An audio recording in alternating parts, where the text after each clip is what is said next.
Back guys. और आज हम लोग पढ़ने वाले हैं स्पेशल पर्पस इलेक्ट्रिक मोटर्स।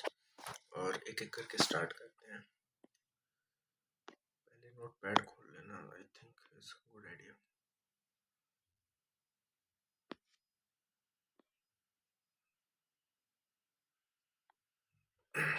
ठीक है, तो जो मेरा पहला मोटर होता है वो होता है स्टेपर मोटर, राइट। तो also known as stepping motor और स्टेप मोटर्स। ठीक है, ये कैसे मोटर्स होते हैं? इलेक्ट्रोमैग्नेटिक मोटर्स होते हैं। ये अलग अलग स्टेप साइजेस में आते हैं। इनके स्टेप साइजेस होते हैं 2 degree, 2.5 degree, 7.5 degree, 15 degree etcetera. ठीक है, स्टेपर मोटर में कोई भी कंटिन्यूअस एनर्जी कन्वर्जन नहीं होता है। No continuous energy conversion and no continuous rotation of rotor. तो रोटर की मूवमेंट भी कंटिन्यूअस नहीं रहती है। ठीक है। Sorry. So what is step? So a step is defined as angular rotation of the motor each time it receives the electrical pulse.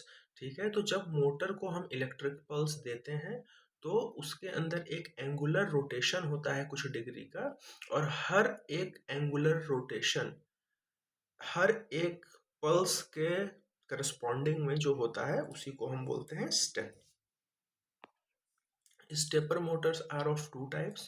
First one is permanent magnet stepper motor and second one is variable reluctance stepper motor. अब क्या होता है? Stator energized by DC source to create two और more stator poles. तो क्या होता है कि हम स्टेटर पे हम स्टेटर पे क्या करते हैं? डीसी सोर्स देते हैं और स्टेटर पोल्स दो या उससे ज़्यादा क्रिएट हो जाते हैं। ठीक है, तो इससे सबसे पहले तो हमको ये पता चल गया कि जो स्टेपर मोटर होते हैं वो हमारा डीसी पे वर्क करते हैं। Stator requires DC source. ठीक है, तो अब जो डीसी सोर्स पाने के बाद जो स्टेटर पोल्स क्रिएट हुए हैं, those stator poles are also called as stator teeth. ठीक है, तो स्टेटर पे जो स्टेटर पोल्स होते हैं उसको हम स्टेटर टीथ बोल देते हैं। रोटर जो होता है वो दो टाइप के हो सकते हैं। अगर रोटर मटेरियल में परमानेंट मैग्नेट यूज किया गया है तो हम उस रोटर को वो स्टेपर मोटर कैसा स्टेपर मोटर कहलाएगा? Permanent magnet stepper motor. और अगर हमने रोटर मटेरियल को कोई सॉफ्ट आयरन मटेरियल यूज किया है तो वो कैसा स्टेपर मोटर होगा? Variable reluctance stepper motor. ठीक है, तो अब जो हमारे रोटर में जो पोल्स क्रिएट होंगे उनको हम कहेंगे रोटर टीथ। ठीक है, तो जो रोटर होता है उसमें ना कोई वाइंडिंग होती है, ना कोई कम्यूटेटर होता है और ना ही कोई ब्रशेस होते हैं। ठीक है, stator coils are energized in groups referred to as phases. तो जो हम अपने स्टेटर को जो हम डीसी सोर्स से एक्साइट कर रहे हैं तो उसको हम फेजेस में एक्साइट करते हैं। ठीक है, क्या होता है कि हम ग्रुप्स में एक्साइट करते हैं और हर एक ग्रुप को एक फेज का नाम दे देते हैं। तो जो स्टेटर वाइंडिंग है वो या तो हम 2 फेज में स्टार्ट करते हैं, 3 फेज में स्टार्ट करते हैं या 4 फेज में स्टार्ट करते हैं। ठीक है, इन्हें फेजेस कहते हैं। तो जो फेज वाइंडिंग टर्मिनल्स है वो बाहर आती हैं डीसी एक्साइटेशन रिसीव करने के लिए। ठीक है, अब what is step angle? The angle through which motor shaft rotates for each command pulse is called step angle. हर एक इनपुट पल्स पे जो मेरा रोटर शाफ्ट है या मोटर शाफ्ट है वो जितने एंगल से घूमेगा उसी को हम क्या बोल देंगे? स्टेप एंगल बोल देंगे। स्टेप एंगल को अल्फा से डिनोट करते हैं और ये होता है N S minus N R upon में N S into N R into 360 degree, right. जहाँ पे जो एन एस है वो होता है हमारा नंबर ऑफ स्टेटर पोल्स और जो एन आर होता है वो होता है number of rotor poles. Sorry. फिर क्या होता है कि अगर हम अपने स्टेपिंग एंगल को, ठीक है, स्टेप एंगल को अगर हम स्टेटर फेस के टर्म में लिखना चाहें तो क्या होता है? Alpha is equal to 360 degree upon में M N R, where M is stator face. ठीक है। और अगर ये m हटाते हैं, सिर्फ 360/nr लिखते हैं, तो वो हमारा पोल पिच हो जाता है, ठीक है। What is stepping rate? ये एक तरह से फ्रीक्वेंसी होती है, ठीक है। तो the number of steps per second is known as stepping rate और स्टेपिंग फ्रीक्वेंसी। एक सेकेंड में कितने स्टेप्स मेरा स्टेपर मोटर ले रहा है, उसको हम कह देते हैं स्टेपिंग रेट या फिर stepping frequency. And it is given by formula n is equal to alpha f/6, where alpha is step angle, f is our stepping rate, and n is motor speed, which is in rpm, right, rotation per minute. Now we will see the first type of stepper motor, that is permanent magnet stepper motor. तो कहते हैं कि when the stator is energized, excitation torques acts on the rotor, ठीक है। तो सबसे पहले क्या होता है कि जो मेरा पीएम स्टेपर मोटर होता है, परमानेंट मैग्नेट स्टेपर मोटर, उसमें किस तरह का टॉर्क जनरेट होता है, उस टॉर्क को हम कहते हैं एक्साइटेशन टॉर्क, राइट। जब हम स्टेटर को एनर्जाइज करते हैं तो हमें एक्साइटेशन टॉर्क मिलता है। अब क्या होगा कि जो हमारा रोटर है वो ऐसी डायरेक्शन में मूव करना चाहेगा, ऐसी पोजीशन में जाना चाहेगा जहां ये एक्साइटेशन टॉर्क जो एक्सर्ट हो रहा है वो हमारा ज़ीरो हो जाए। और ये तभी पॉसिबल है जब हमारा जो रोटर है वो पैरेलली अलाइन हो जाए स्टेटर फील्ड से, ठीक है। तो क्या है कि ये टॉर्क का ग्राफ है, ठीक है। तो 90 डिग्री पे मैक्सिमम टॉर्क है, ठीक है। तो इस पोजीशन पे मैक्सिमम टॉर्क लग रहा है, तो हमारा जो रोटर है वो क्या चाहेगा कि मैक्सिमम टॉर्क ना लगे बल्कि मिनिमम एक्साइटेशन टॉर्क लगे। तो वो अपने आप को इस जगह पोजीशन करने की कोशिश करेगा जहाँ पे टॉर्क की वैल्यू क्या हो, मिनिमम हो। और वो केस कौन सा है कि रोटर अलाइन हो जाए स्टेटर फील्ड के पैरेलल, ठीक है। तो मैक्सिमम टॉर्क हमें 90 डिग्री और 270 डिग्री पे मिल रहा है। और इस पोजीशन पे आने के बाद हमारा रोटर हमेशा ऐसी पोजीशन पे मूव करना चाहेगा जहाँ पे एक्साइटेशन टॉर्क जीरो हो जाए, ठीक है। Sorry. PM stepper motor operates on principle of interaction between a permanent magnet rotor and an electromagnetic field, ठीक है।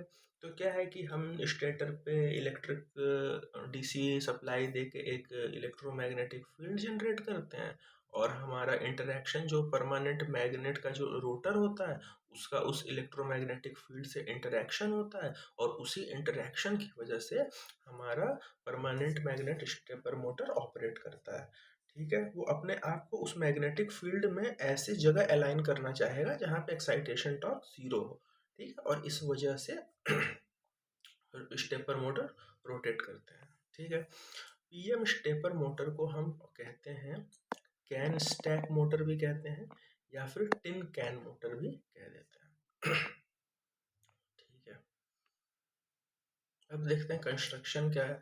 जो स्टेटर होता है पीएम स्टेपर मोटर का, वो स्टील लैमिनेशन से बने होते हैं, और जो रोटर होता है वो हाई रिटेंटिविटी स्टील एलॉय का बना होता है, और जो नंबर ऑफ पोल्स रोटर पे होते हैं वो हमेशा इवन होंगे परमानेंट मैग्नेट स्टेपर मोटर में।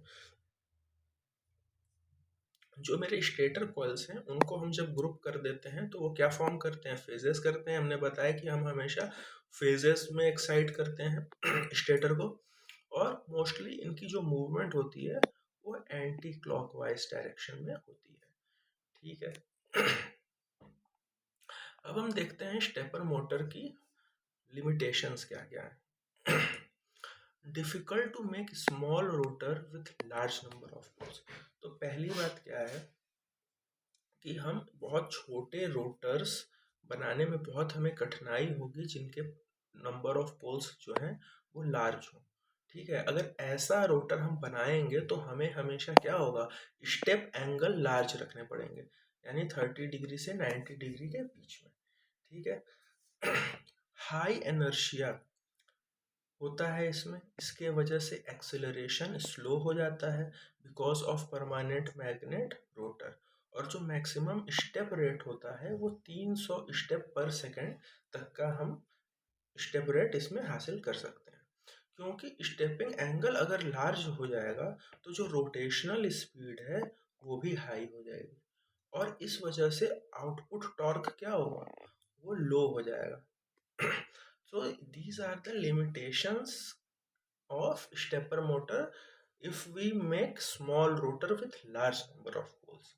ठीक है, उसके बाद क्या आता है मेरा second type of stepper motor, that is variable reluctance stepper motor. When stator is energised, जब हम स्टेटर को एनर्जाइज करते हैं तो reluctance torque acts on rotor. ठीक है, मेरा परमानेंट मैग्नेट में एक्साइटेशन टॉर्क जनरेट होता था, और यहाँ पे वेरिएबल रिलक्टेंस स्टेपर मोटर में हमको रिलक्टेंस टॉर्क देखने को मिलता है। अब ये रिलक्टेंस टॉर्क ही रोटर पे एक्ट करेगा। और रोटर कैसा है हमारा, सॉफ्ट आयरन मटेरियल का बना हुआ है। So rotor moves to a position where reluctance is minimum and air gap flux is maximum.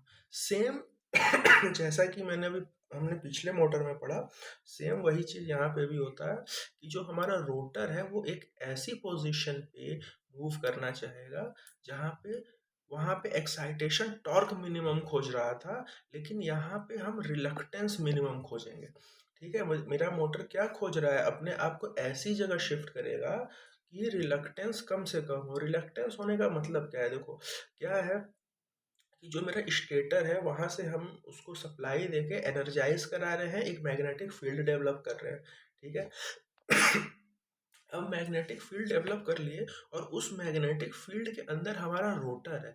लेकिन ध्यान देने की बात यह है कि हमारा रोटर जो है वो सॉफ्ट आयरन मटेरियल का बना है, और सॉफ्ट आयरन मटेरियल जो होते हैं वो इलेक्ट्रिक फ्लक्स के बहुत अच्छे कंडक्टर होते हैं। एक तरह से सोचा जाए कि वो ज़्यादा से ज़्यादा इलेक्ट्रिक फ्लक्स को अपने अंदर से पास होने देते हैं।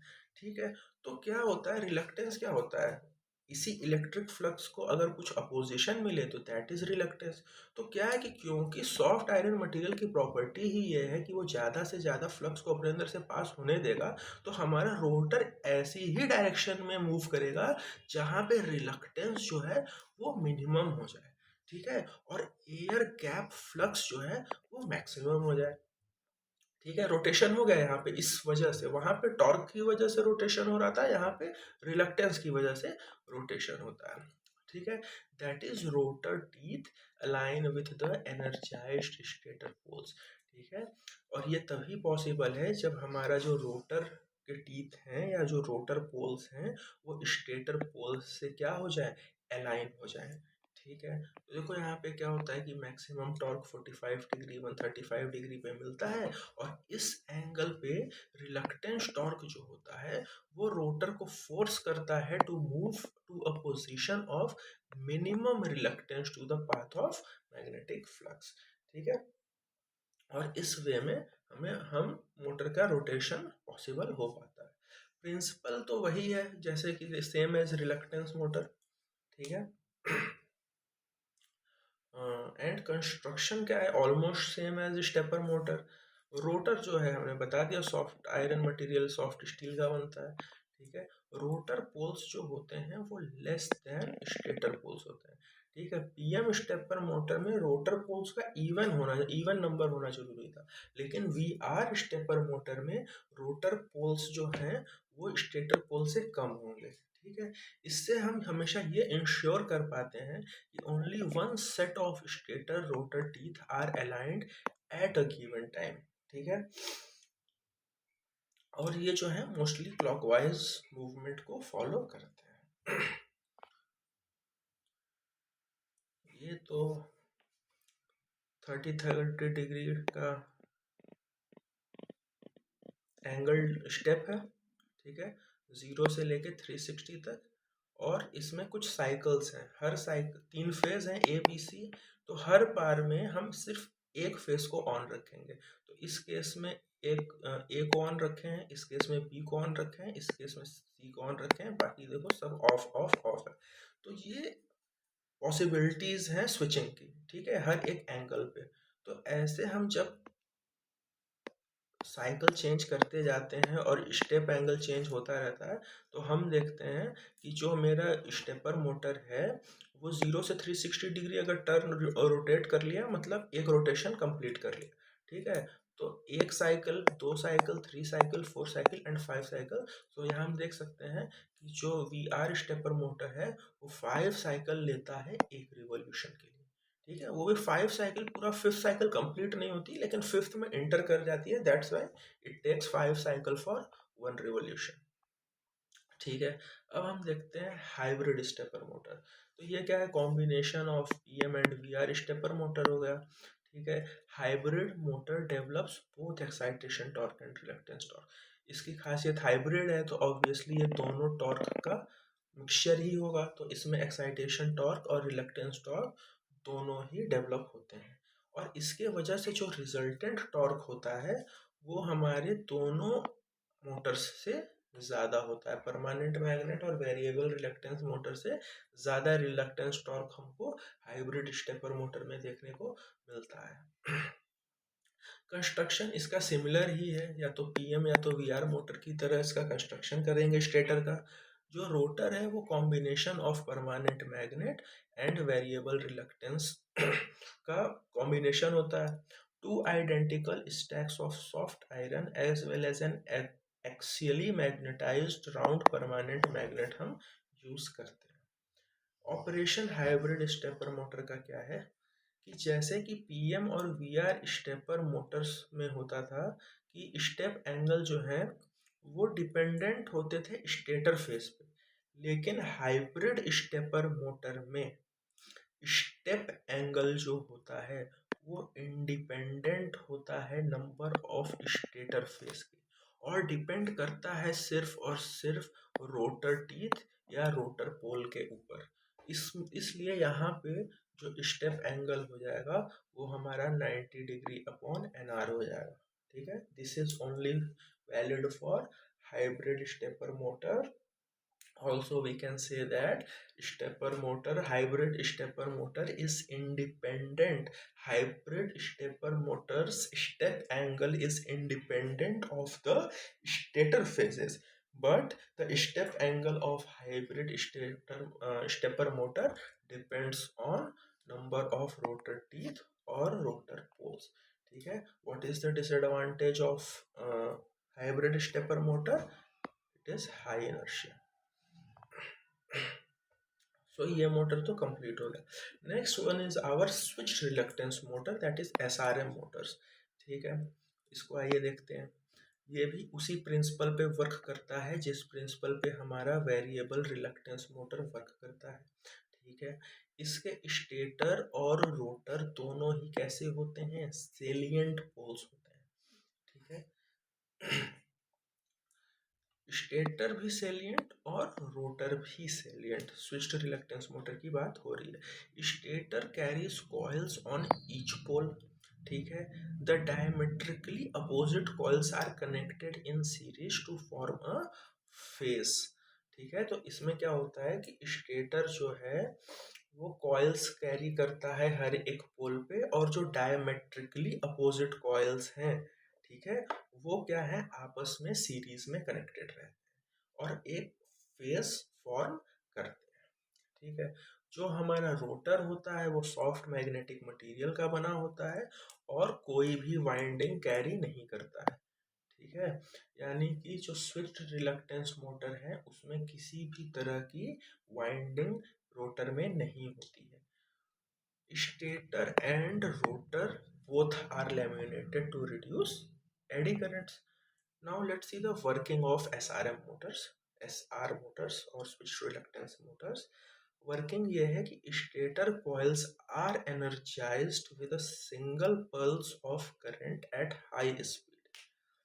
Stator coils are energized with a single pulse of current at high speed.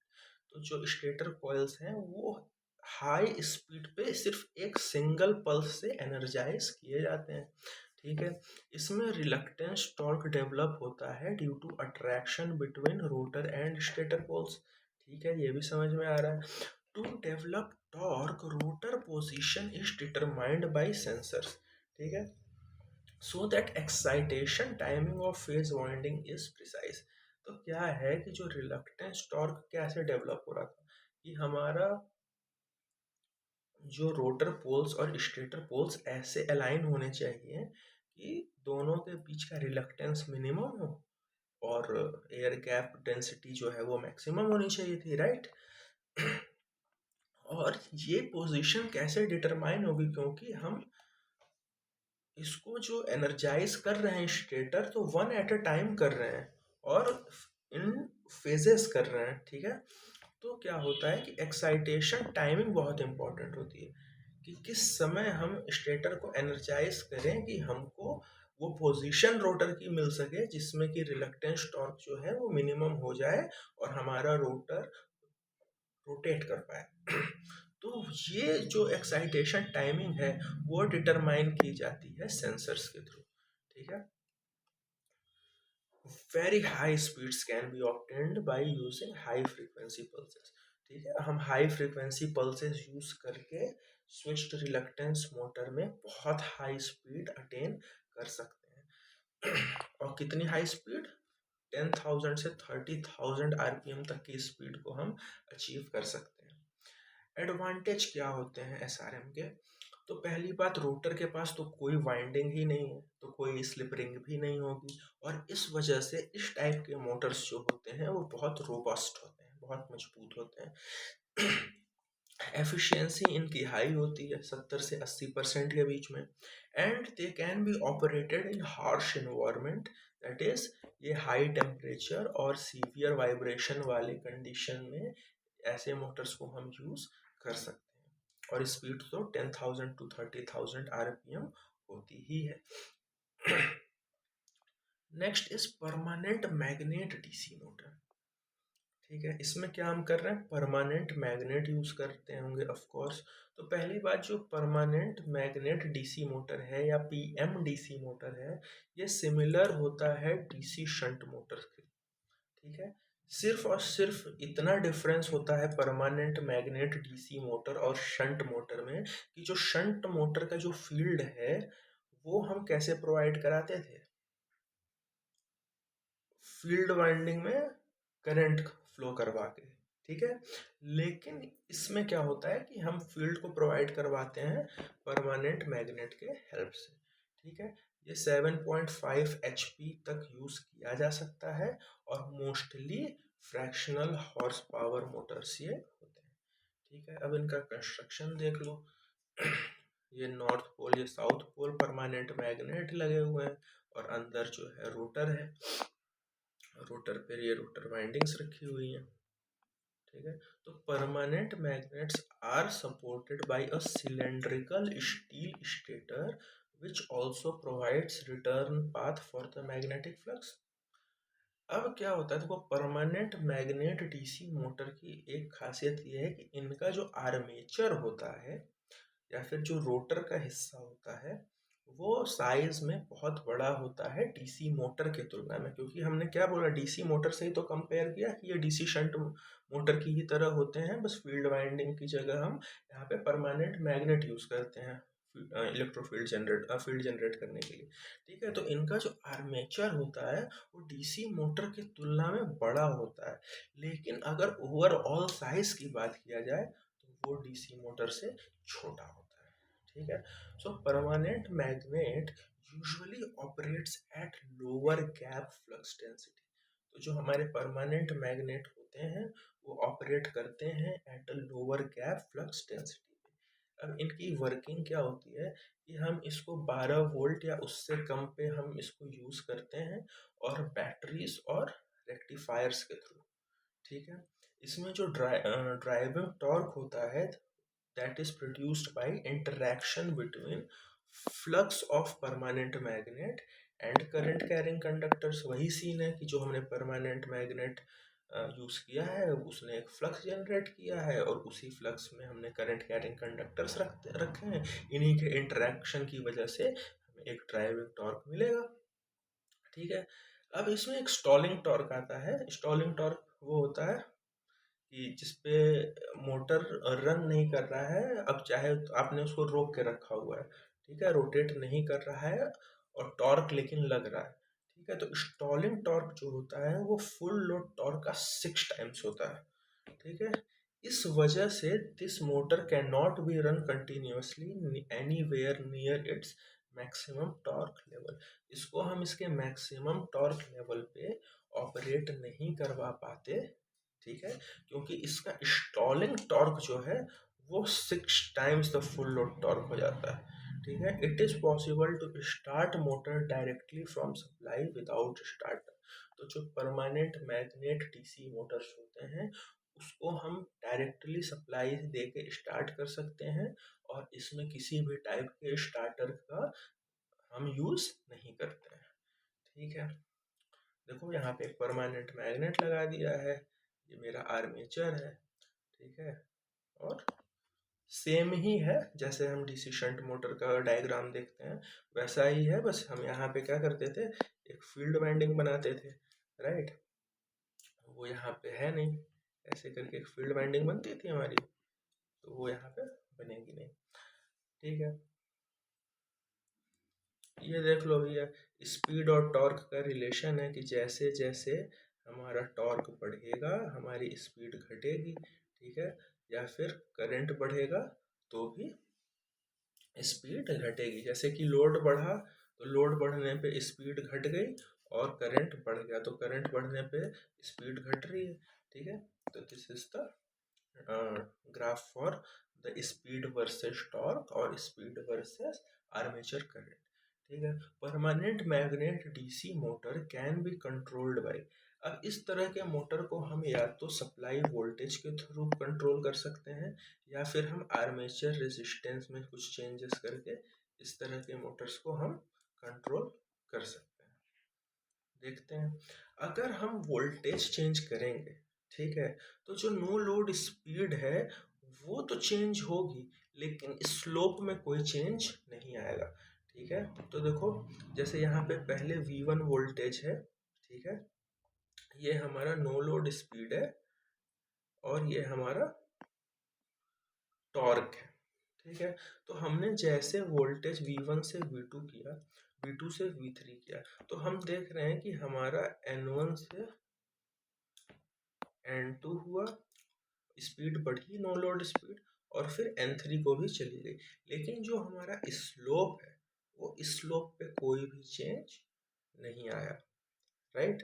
तो अगर हम वोल्टेज चेंज करेंगे तो no load speed definitely linearly बढ़ेगी या घटेगी, लेकिन स्लोप पे कोई इफेक्ट नहीं आएगा। अब हम देखते हैं कि अगर हम आर्मेचर रेजिस्टेंस में अगर कुछ चेंजेस करते हैं तो क्या होता है। आर्मेचर रेजिस्टेंस को चेंज करने पे स्लोप तो चेंज हो जा रहा है, लेकिन जो स्पीड टॉर्क कैरेक्टरिस्टिक है वो नो लोड स्पीड को अफेक्ट नहीं कर रही। यहाँ पे नो लोड स्पीड ऊपर हमारा बढ़ रहा था, लेकिन यहाँ पे रेजिस्टेंस बढ़ाने पे हमारा स्लोप तो चेंज हो रहा है, लेकिन नो लोड स्पीड जो है वो वैसी की वैसी है, ठीक है। तो यहाँ पे हमको ये कंक्लूजन मिलता है कि वोल्टेज बढ़ाने पे नो लोड स्पीड बढ़ेगी लेकिन स्लोप नहीं चेंज होगा, और आर्मेचर रेजिस्टेंस बढ़ाने पे स्लोप चेंज होगा लेकिन नो लोड स्पीड नहीं चेंज होगी। गुड। सेलिएंट फीचर क्या है, efficiency permanent magnet DC motor की ज़्यादा होती है डीसी मोटर से, लेकिन लाइफ जो है वो लिमिटेड होता है, उसकी लाइफ 1000 से 2000 आवर्स की होती है, ठीक है। इस तरह के जो मोटर्स होते हैं वो 12 वोल्ट से कम के लिए या 12 वोल्ट पे हम इसको यूज़ करते हैं। इनकी जो पावर रेटिंग होती है वो 0.1 से 4 वॉट के बीच की होती है। तो यहाँ पे जिस तरह से हम देख रहे हैं कि ये लो पावर कंज्यूमिंग मोटर्स हैं, तो इनका एप्लीकेशन भी उसी तरह के ही यूजेज के लिए किया जाता है, जैसे toys, shavers, camera, portable vacuum cleaners, या फिर विंडशील्ड वाइपर्स हो गया, automobile heaters, fans, radios, antennas, wheel chair, cordless power tools etcetera. अब क्या होता है, ब्रशलेस डीसी मोटर्स पे आते हैं। A motor that retains the characteristic of DC motor but eliminates the commutator. अब कोई एक मोटर जो कि सारे कैरेक्टरिस्टिक्स तो रखे डीसी मोटर के ही, लेकिन वो कम्यूटेटर और ब्रशेस को यूज ही ना करे, तो ऐसे मोटर को हम क्या बोलेंगे? ब्रशलेस डीसी मोटर कह देंगे। तो अगर ये कम्यूटेटर यूज कर नहीं रहा है, तो फिर ये कम्यूटेटर का वर्क करेगा कैसे? अगर हम फिजिकल कम्यूटेटर नहीं यूज करेंगे, तो यहाँ पे हम यूज करेंगे इलेक्ट्रॉनिक कम्यूटेटर। ठीक है, सो ब्रशलेस डीसी मोटर्स में इलेक्ट्रॉनिक कम्यूटेटर यूज होते हैं। Electronic commutator consist of transistors और थायरिस्टर्स। तो इलेक्ट्रॉनिक कम्यूटेटर में क्या होते हैं? ट्रांजिस्टर्स होंगे और थायरिस्टर्स होंगे। एडवांटेज क्या होते हैं ब्रशलेस डीसी मोटर्स के? कि या तो बहुत कम मेंटेनेंस डिमांड करते हैं, या तो मेंटेनेंस ही नहीं डिमांड करते हैं। इनकी लॉन्ग लाइफ होती है, किसी भी प्रकार की आर्किंग नहीं होती है, स्पार्किंग नहीं होती है, एक्सप्लोजन नहीं होता है। कन्वेंशनल डीसी मोटर की तुलना में ये ज़्यादा एफिशिएंट होते हैं। और तो और they can be used where combustible fluids and gases are present. इन्हें हम ऐसी जगह यूज कर सकते हैं जहाँ पे ज्वलनशील फ्लूइड्स, कंबस्टिबल फ्लूइड्स या गैसेस प्रेजेंट होते हैं। ये रिलायबल भी होते हैं और इनकी एफिशिएंसी भी 75% से ऊपर की होती है। और हाई स्पीड के मामले में तो ये स्विच्ड रिलक्टेंस मोटर्स को भी पीछे छोड़ देते हैं। इनकी जो स्पीड होती है ये 40,000 आरपीएम तक को टच कर जाती है। तो इनके डिसएडवांटेज भी कुछ होंगे। तो पहला डिसएडवांटेज है कि इतना अच्छा मोटर है तो महंगा तो होना ही है, तो हर किसी के बस में ये है नहीं यूज करना। ठीक है, इसका जो ओवरऑल साइज है वो बड़ा होता है, क्योंकि हम इलेक्ट्रॉनिक कम्यूटेशन यूज कर रहे हैं, राइट। ऑपरेटिंग प्रिंसिपल देखो क्या होता है। इसमें क्या होता है कि मल्टी फेज वाइंडिंग हम यूज करते हैं on a non salient stator. किस पे है? नॉन सेलियंट स्टेटर पे हम मल्टी फेज वाइंडिंग यूज करते हैं। और जो रोटर होता है वो हमारा कैसा होता है? परमानेंट मैग्नेट रोटर होता है। अब क्या होगा? या तो हम डायरेक्ट वोल्टेज भी अप्लाई कर सकते हैं, या तो अल्टरनेटिंग वोल्टेज भी अप्लाई कर सकते हैं ब्रशलेस डीसी मोटर को। तो या तो हम डीसी या तो एसी जब हम इंडिविजुअल फेजेस पे अप्लाई करेंगे, तो एक सिक्वेंशियल स्विचिंग ऑपरेशन के थ्रू जो हमको नेसेसरी कम्यूटेशन है वो हम अचीव कर सकते हैं to impart rotation of motor. ठीक है, तो हम डीसी और एसी दे के इंडिविजुअल फेजेस पे और सीक्वेंशियल स्विचिंग के थ्रू हमारे रोटर को रोटेट कराने के लिए जो भी कम्यूटेशन नेसेसरी है वो हम अचीव कर सकते हैं। तो जो स्विचिंग के ही थ्रू हो रहा है, सीक्वेंशियल स्विचिंग के थ्रू, तो switching is done electronically using power transistors और थायरिस्टर्स। तो हम इलेक्ट्रॉनिकली यूज करते हैं स्विचिंग को, और इसी वजह से इलेक्ट्रॉनिक कम्यूटेटर बोलते हैं कि इसमें हम यूज करते हैं। जो इसका टॉर्क होता है वो इंडिपेंडेंट होता है स्पीड से। ये बहुत इंपॉर्टेंट है, एग्जाम्स में क्वेश्चंस आते रहते हैं। So the torque of brushless DC motor is independent of its speed. ये उसके रोटर का और थोड़ा सा डायग्राम है। हम देखो परमानेंट मैग्नेट रोटर यूज करते हैं। ये हमारा स्टेटर है, मल्टीफेज वाइंडिंग में जुड़ा हुआ है, और यहाँ पे स्विच है S1 S2 S3 S4। तो हम क्या करते हैं, सबको एक साथ नहीं ऑन करते हैं, एक बार में एक स्विच ऑन करेंगे। Sequential switching is the word, that's why they have used sequential switching. DC और एसी दोनों तरह का सप्लाई यूज करेंगे, और मोटर को रोटेट कराने के लिए जो भी कम्यूटेशन का नीड है वो हम सीक्वेंशियल स्विचिंग को, सीक्वेंशियल स्विचिंग स्विचिंग बेसिकली होता है कि वन बाय वन हम स्विच को ऑन ऑफ करते रहते हैं। ठीक है, तो इस तरीके से हमारा जो मोटर है वो रोटेट करता है। तो control of magnitude and the rate of switching off phase currents determine the speed torque characteristic of brushless DC motor. तो जो कितना मैग्नीट्यूड होगा, उस मैग्नीट्यूड पे जो कंट्रोल है, और जो स्विचिंग फेजेस का जो रेट है, ठीक है, करंट्स का, तो वो डिटरमाइन करता है स्पीड टॉर्क कैरेक्टरिस्टिक। एप्लीकेशन देख लेते हैं। एप्लीकेशन है हमारा very popular in biomedical and aerospace fields. ठीक है, फिर उसके बाद ये artificial heart pump Motors, exam में बहुत बार पूछा गया है ब्रशलेस डीसी मोटर के बारे में। ये सैटेलाइट्स में यूज़ होता है, गायरोस्कोप्स में यूज़ होता है, और बहुत ही हाई एफिशिएंसी रोबोटिक सिस्टम्स में भी ब्रशलेस डीसी मोटर का हम यूज़ करते हैं। Disk drive Motors, video recorders and tape transport system में भी हम इसका यूज़ करते हैं। ब्रशलेस डीसी मोटर्स और BLDC motors is analogous to permanent magnet synchronous motor। ठीक है, परमानेंट मैग्नेट सिंक्रोनस मोटर्स। अब आते हैं हम सर्वो मैकेनिज्म पे। ठीक है, automatic control of physical quantity is called servo mechanism. Servo mechanism क्या है? किसी भी फिजिकल क्वांटिटी पे अगर हम ऑटोमेटिक कंट्रोल करना चाहते हैं तो वो हम सर्वो मैकेनिज्म के थ्रू करेंगे। उसको हम क्या बोल देंगे? Servo mechanism. ऑटोमेटिक और servo system is needed as human operator suffers from fatigue, slow reaction time and limited power।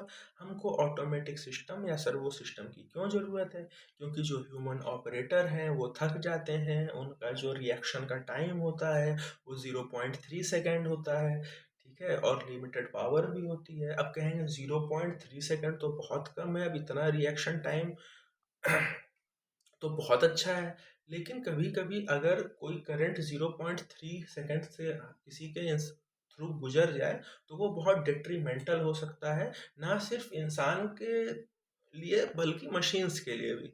तो 0.3 सेकेंड्स ऐसे नॉर्मल वैल्यू में तो बहुत छोटा सा समय है, लेकिन अगर हम सर्किट कंपोनेंट्स की दृष्टि से देखेंगे तो 0.3 सेकेंड्स इज वेरी मच। तो output of physical quantity is measured electrically. तो इसमें क्या होता है कि हमको जो भी आउटपुट मिल रहा है, ठीक है, जैसे मोटर है मान लो, तो मोटर का आउटपुट है जो आरपीएम में है, तो आरपीएम को हम इलेक्ट्रिकली कैसे मेजर करेंगे? तो एक टैको जनरेटर होता है। ठीक है, तो टैको जनरेटर क्या होता है? आरपीएम को वो इलेक्ट्रिक वोल्टेज में, मतलब उसके इक्विवेलेंट वोल्टेज में वो कन्वर्ट कर देता है। तो हम क्या करते हैं, जो फिजिकल, और ज़रूरी नहीं है कि आरपीएम ही, जो भी आउटपुट है उसको हम अलग अलग ट्रांसड्यूसर्स के थ्रू हम इलेक्ट्रिकली इक्विवेलेंट वैल्यू में हम कन्वर्ट कर सकते हैं। तो सर्वो मैकेनिज्म में जो भी हमारा फिजिकल क्वांटिटी का आउटपुट होता है वो हम ट्रांसड्यूसर के थ्रू इलेक्ट्रिकली मेजर कर लेते हैं और उसको कंपेयर करते हैं एक डिजायर्ड वैल्यू से। ठीक है, एक कंपैरिजन डिवाइस लगा रहता है जिसे एरर डिटेक्टर कहते हैं, उससे हम आउटपुट को मेजर करते हैं। ठीक है, तो क्या होता है कि difference between desired and actual value of output is error signal. तो जो हमारा डिजायर्ड है वैल्यू है, जितना हम होना चाहिए उस मशीन के लिए, और जो एक्चुअल वैल्यू है, अगर इन दोनों के बीच कोई डिफरेंस है तो वो डिफरेंस क्या है? एरर है, और एरर सिग्नल प्रोड्यूस हो जाएगा। ये क्लोज लूप कंट्रोल सिस्टम की तरह वर्क करते हैं। इसमें एरर सिग्नल जो होता है वो हम कंट्रोलर को फेड करते हैं, और कंट्रोलर में क्या होता है? हमारा पावर एम्पलीफायर होता है। ठीक है, controller actuates the correcting devices to reduce the error to zero. अब जैसे यहाँ देखते हैं, ये मेरी कोई मशीन है, मशीन को हमने दिया इनपुट। ठीक है, इनपुट दिया, फिर हमको मशीन में यहाँ से आउटपुट मिला। अब इस आउटपुट को, ठीक है, यहाँ पे हम एक एरर डिटेक्टर लगाए हैं, वो हमेशा आउटपुट को मेजर करता रहेगा। तो मान लो जैसे कि 5 वोल्ट यहाँ पे डाल दिया है कि हमारा डिजायर्ड वैल्यू 5 वोल्ट का होना चाहिए, आउटपुट पे 6 वोल्ट आ गया। तो एरर डिटेक्टर ने बोला कि अभी तक जब तक 5 वोल्ट था यानी वैल्यू 0 0 आ रही थी, अचानक से 1 आ गई, इसका मतलब यहाँ पे हमारा डिजायर्ड वैल्यू 5 था, आ गया 6, तो 1 का एरर हो गया। अब उसने जैसे इस एरर को डिटेक्ट किया, उसने 1 का एरर सिग्नल तुरंत जनरेट किया और कंट्रोलर में भेजा। कंट्रोलर में हमारे पावर एम्पलीफायर लगे होते हैं। अब ये जो कंट्रोलर है वो तुरंत इनपुट कंट्रोल को सिग्नल भेजेगा कि देखो 1 ज़्यादा जा रहा है, उसको कम करने की ज़रूरत है। तो यहाँ से हमारा इनपुट अकॉर्डिंगली उस क्वांटिटी को या तो कम या तो ज़्यादा करके उसको वापस से 5 कर देगा। और इस तरह से ऑटोमेटिक सिस्टम अचीव हो गया बिना ही किसी को मतलब बिना भी किसी ह्यूमन इंटरवेंशन के। ठीक है, तो एलिमेंट ऑफ सर्वो मोटर्स होते क्या हैं या सर्वो सिस्टम होते क्या हैं? एक मेजरिंग डिवाइस होना चाहिए जो हमारा कॉन्टिन्यूसली आउटपुट को एक डिजायर्ड वैल्यू से मेजर करता रहे या सिर्फ अभी आउटपुट मेजर करता रहे। फिर एक कंपैरिजन डिवाइस या एरर डिटेक्टर लगा होना चाहिए जो इस आउटपुट को हर समय कंपेयर करता रहे, और अगर डिजायर्ड आउटपुट के अलावा कुछ आउटपुट आता है तो तुरंत एक एरर सिग्नल जनरेट कर दे। ये एरर सिग्नल वो कंट्रोलर को भेजे और कंट्रोलर कंट्रोलिंग डिवाइस को बताए कि ये चेंजेस करने की ज़रूरत है और ऑटोमेटिज्म हासिल हो जाए। तो जो सर्वो मैकेनिज्म होता है या जो हम सर्वो इसमें हम एक्चुअली मशीन पढ़ रहे हैं तो मोटर पढ़ रहे हैं, तो डीसी सर्वो मोटर और एसी सर्वो मोटर ये दो टाइप हैं जो हमें पढ़ने होते हैं। तो पहला हम पढ़ेंगे डीसी सर्वो मोटर, और डीसी सर्वो मोटर जो होते हैं वो 3 टाइप्स के होते हैं। पहला होता है field controlled DC servo motor, दूसरा होता है armature controlled DC servo motor, और तीसरा होता है permanent magnet armature controlled DC servo motor. ठीक है, तो अब देखते हैं क्या होता है। पहले फिगर समझ लेते हैं। इसमें क्या है कि एरर सिग्नल जो है वो हम फील्ड में प्रोवाइड करते हैं। ठीक है, तो अभी क्या है कि मान लो जैसे ऊपर वाला केस था कि 5 डिजायर्ड वैल्यू था, तो जब तक 5 आउटपुट पे आ रहा है एरर सिग्नल तो कुछ है ही नहीं। ठीक है, लेकिन जैसे 6 हुआ तो यहाँ पे एक एरर सिग्नल आया। एक एरर सिग्नल आया यानी कि करंट फ्लो हुई, करंट इस फील्ड से होके फ्लो होगी, और वो करंट फ्लो हुई तो उस करंट ने एक मैग्नेटिक फील्ड जनरेट किया और आर्मेचर में क्या हुआ, करंट फ्लो कर गई। ठीक है, तो इस वजह से इसको हम क्या बोल देंगे, field control DC servo motor बोल देंगे।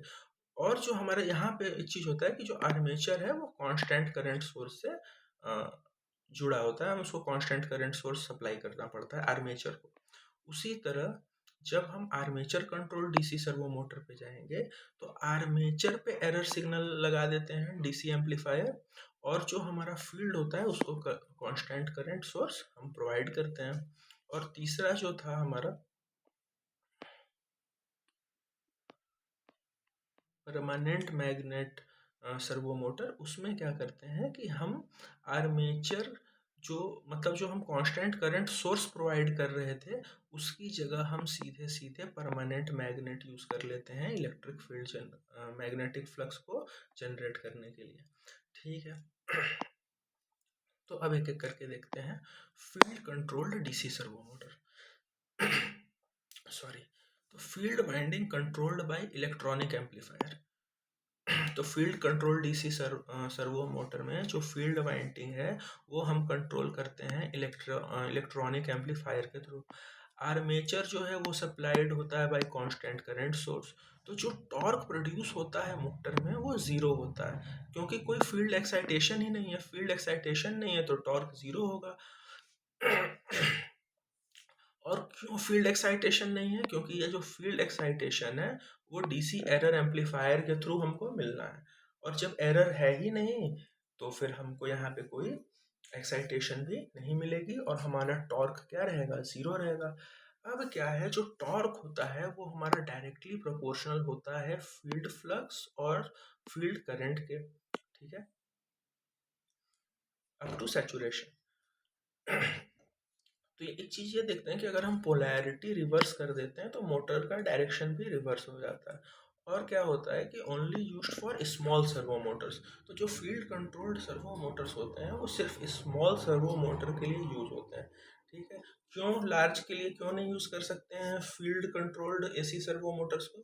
क्योंकि जो लार्ज सर्वो मोटर्स होंगे वो डिमांड करेंगे फिक्स आर्मेचर करंट को, और हमको फिक्स आर्मेचर करंट तो कांस्टेंट करंट सोर्स के थ्रू प्रोवाइड करना है, तो हमको बहुत ज़्यादा करंट प्रोवाइड करना होगा, और ये अनडिजायरेबल है इस वजह। और हमको ये भी पता है कि जो फील्ड है वो हाईली इंडक्टिव होती है। सो time constant for large servo Motors is long, therefore dynamic response जो है वो भी स्लो हो जाएगा।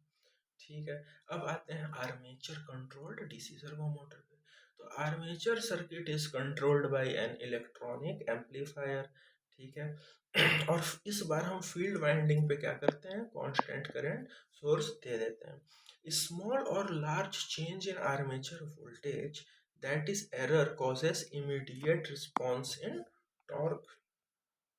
It is because armature circuit is resistive compared to field controlled servo motor whose field was highly inductive, ठीक है।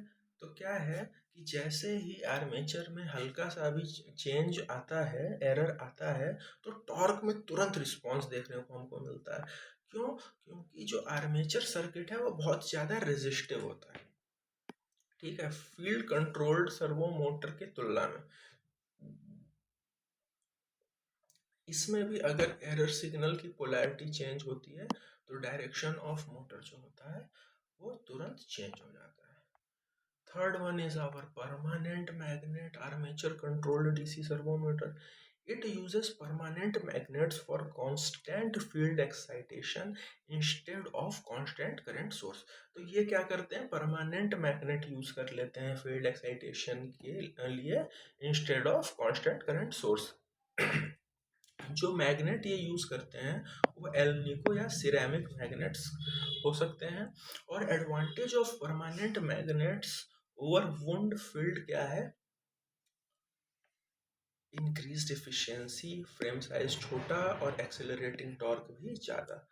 स्पीड कैसे very करते हैं, आर्मेचर वोल्टेज को वेरी करके। और wound field Motors comprise of Interpol's, लेकिन जो परमानेंट मैग्नेट सर्वो मोटर होता है उसमें कोई भी इंटरपोल्स नहीं होते हैं, ठीक है, due to high coercive force of permanent magnet. Wide variety of use like electric vehicles, cordless power tools etcetera, इनकी एफिशिएंसी हाई होती है, कॉम्पैक्ट डिजाइन होता है और कम्यूटेशन भी लाजवाब होती है। अच्छा, एक नोट ये था कि जो पीएम स्टेपर मोटर होता है उसका एंगुलर रिजोल्यूशन लो होता है, ठीक है, और जो वीआर स्टेपर मोटर होता है उसका एंगुलर रिजोल्यूशन एक्सीलेंट होता है। और जो हाइब्रिड स्टेपर मोटर होता है उसका भी बहुत अच्छा होता है, एक्सीलेंट एंगुलर रिजोल्यूशन हम कह सकते हैं। यानी सिर्फ पीएम स्टेपर मोटर का एंगुलर रिजोल्यूशन लो होता है, बाकी दोनों का एक्सीलेंट होता है। उसी तरह अगर हम टॉर्क की बात करें, ठीक है, तो पीएम स्टेपर मोटर का torque high, VR stepper motor का लो और हाइब्रिड का गुड। अच्छा, डीसी सर्वो मोटर हो गया, अब हमको देखना है एसी सर्वो मोटर, ठीक है। तो पहली बात, जो एसी सर्वो मोटर्स होते हैं वो दो phase squirrel cage rotor type induction motor होते हैं, ठीक है। इसमें दो फेज यूज किया जाता है और रोटर इनका स्क्विरल केज टाइप का होता है, ठीक है। अब कंस्ट्रक्शन देखते हैं, तो इसमें टू स्टेटर वाइंडिंग होता है, एक मेन वाइंडिंग होता है और एक कंट्रोल वाइंडिंग होता है जो कि 90 डिग्री इलेक्ट्रिकल पे डिस्प्लेस होता है, ठीक है। अब मेरा जो स्क्विरल के जो रोटर है वो हाई रेजिस्टेंस का होगा, ठीक है, और लो इनर्शिया वाला होगा। और जो मेरा मेन वाइंडिंग होता है वो एक्साइट हम करते हैं फिक्स्ड एसी वोल्टेज देके, और जो कंट्रोल वाइंडिंग होगा उसको हम क्या करते हैं, जो एम्पलीफायर का आउटपुट है वहां से ले लेते हैं, ठीक है। तो voltage at amplifier and main winding voltage has to be in synchronism, that is derived from same AC source।